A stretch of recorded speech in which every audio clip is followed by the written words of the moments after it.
नमस्कार। हिंदी आचार्य की एजुकेशन की सीरीज में स्टूडेंट्स, आज हम आचार्य राममूर्ति कमीशन के बारे में पढ़ेंगे, जिसकी स्थापना 1990 में की गई थी। तो बच्चों, ये एक तरह की रिव्यू कमेटी थी या रिव्यू कमीशन था, क्योंकि इसको एक बार फिर से नेशनल पॉलिसी ऑन एजुकेशन 1986 में जो बनी थी उसको एक बार फिर से रिव्यू करना था। उसमें जो कमियां थी या उसका जो विरोध हुआ था, उन चीजों को निकालकर उसमें सुझाव देने थे और फिर एक नई एजुकेशन पॉलिसी तैयार करनी थी गवर्नमेंट को।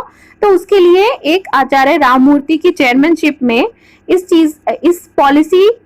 कमीशन का गठन किया गया 1990 में, और फिर 2 साल के अंदर ये अपनी रिपोर्ट देते हैं। उसके बाद फिर से कांग्रेस गवर्नमेंट दोबारा से पावर में आती है और इसको एक्सेप्ट करती है, और इसकी जो रिकमेंडेशंस हैं वो एक एक करके अभी हम पढ़ेंगे।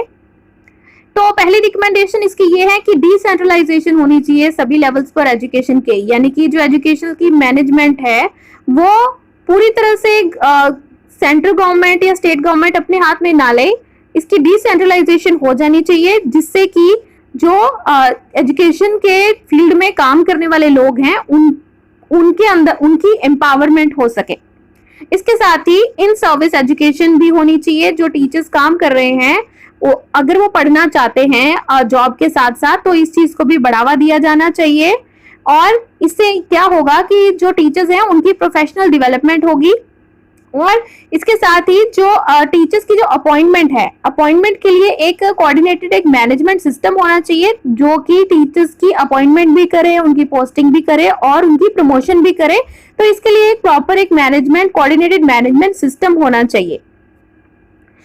और इसके साथ ही एक और सजेशन दी इस कमीशन ने कि जो फीमेल टीचर्स हैं, जो विमेन टीचर्स हैं, जो स्त्री शिक्षिकाएं हैं, उनको बढ़ावा दिया जाना चाहिए एजुकेशन की फील्ड में, क्योंकि इससे ये होगा कि जो स्टूडेंट्स हैं, जो फीमेल स्टूडेंट्स हैं, उनकी भी एनरोलमेंट बढ़ेगी स्कूल्स के अंदर। और इसके साथ ही मोबिलिटी भी की बात की गई है टीचर्स की, कि यानी कि अगर टीचर से आगे वो लेक्चरर बनना चाहता है, प्रिंसिपल बनना चाहता है या मैनेजमेंट एजुकेशन की फील्ड में जाना चाहता है, तो इस चीज के लिए मोबिलिटी होनी चाहिए, एनकरेज की जानी चाहिए गवर्नमेंट की तरफ से। और अगर टीचिंग जॉब से व्यक्ति जो टीचर है वो अगर एडमिनिस्ट्रेटिव पोस्ट पर भी दूसरे फील्ड में जाना चाहता है, तो उसमें भी गवर्नमेंट को उसमें सपोर्ट करनी चाहिए। यानी कि क्योंकि स्टूडेंट्स जो दूसरे महकमे होते हैं वहां पर प्रमोशंस के चांसेस ज्यादा होते हैं।